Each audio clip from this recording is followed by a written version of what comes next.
Thank you.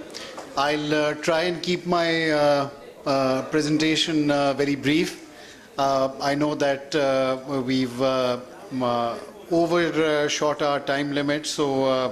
Honorable Speaker to kindly come over here and resume his speech, please.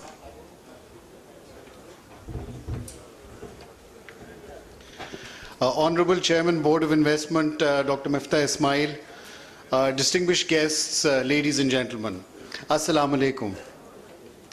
I'm privileged to be invited here today to participate in the Pharma Convention 2014, which brings together regulators, industry leaders, compliance professionals, and consultants to address the challenges of providing safe, effective, and affordable medicines to the people of Pakistan. However, before going further, allow me a few moments to introduce myself.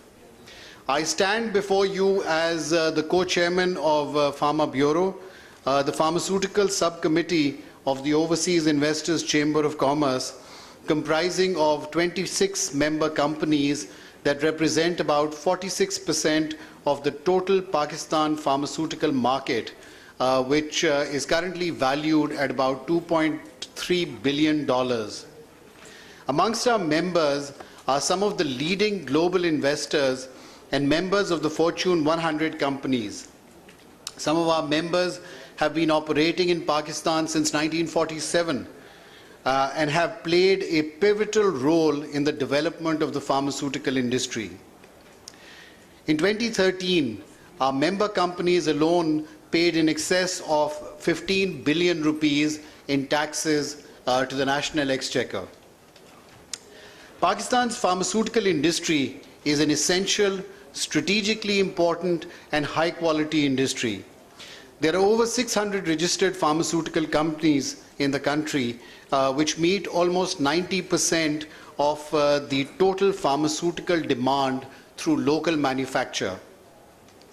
The industry is the largest employer of university graduates in semi-urban and rural areas, providing employment to 50,000 families and indirectly to about 150,000 families in ancillary industries like packaging, trade, distribution, retail, etc. It also provides not just transfer of technology, but also crucial technical training to staff. It is pertinent to note that it is these trainings that provide the human resource for what is today the entire pharmaceutical industry. In 2010, the government of Pakistan had commissioned a study through international consultants McKinsey. And McKinsey identified the pharmaceutical industry as one of 3 potential sunrise industries which could significantly leverage industrial growth as well as export for Pakistan. At present, as we saw in the previous presentation, Pakistan's pharma exports are only around $200 million, whereas in comparison, Indian pharma exports are in excess of $15 billion. McKinsey had estimated in that report that if the industry is provided with the right regulatory environment, it could grow to about $4 billion with exports of $1 billion in just 5 years. The pharmaceutical industry in Pakistan has been unable to fully leverage the potential, largely due to poor regulatory regime. Following the devolution of the Ministry of Health with the passage of the 18th Amendment, the Drug Regulatory Authority was established. However, it remains largely unoperational, and as a result, routine matters relating to licensing, registrations, and pricing are bottlenecked, leading to delays in the provision of new medicines to the people of Pakistan. The regulatory environment for the pharmaceutical industry needs to be updated if the industry is to develop and survive in a globally competitive environment. It should be supportive to the industry rather than contentious, so that the government and industry can work together towards improving access to healthcare in the country. A healthy regulatory environment will help stimulate investment in the pharma sector, which will enable the industry to set up world-class plants which can be approved by global regulatory authorities like the FDA. As we saw in the previous presentation, India has over 150 FDA-approved plants. Bangladesh has 4, and Pakistan, unfortunately, has none. We are in an overly regulated regime in comparison to other regional countries. In Pakistan, every single drug and their dosage form is price controlled. By comparison, in India, as of December 2013, only 348 drugs or active substances are currently under price control. And in Bangladesh, only 117 drugs are under price control.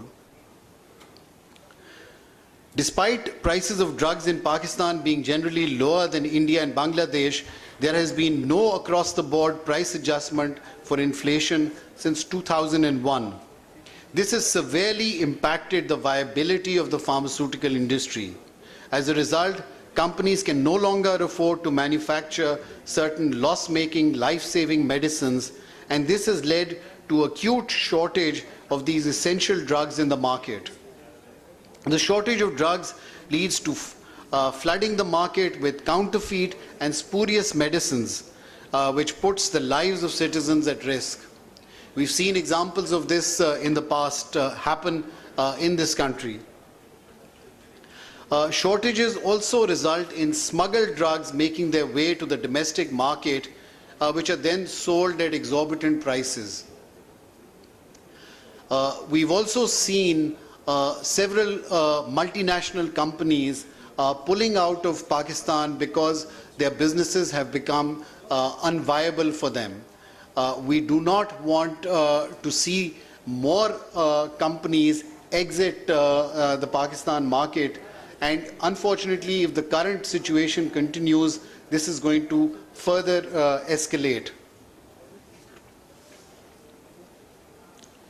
The issue of pricing of the pharmaceutical industry needs to be addressed via a fair and transparent pricing policy to provide access to quality medicines to the people of Pakistan, which will help provide a stable and predictable price regime for pharmaceutical products to not only improve supply but also spur investment and promote exports. I would like to conclude with the commitment that the pharma industry will continue to play a positive role by ensuring that safe, efficacious and affordable therapies are available for the patients of Pakistan. Thank you.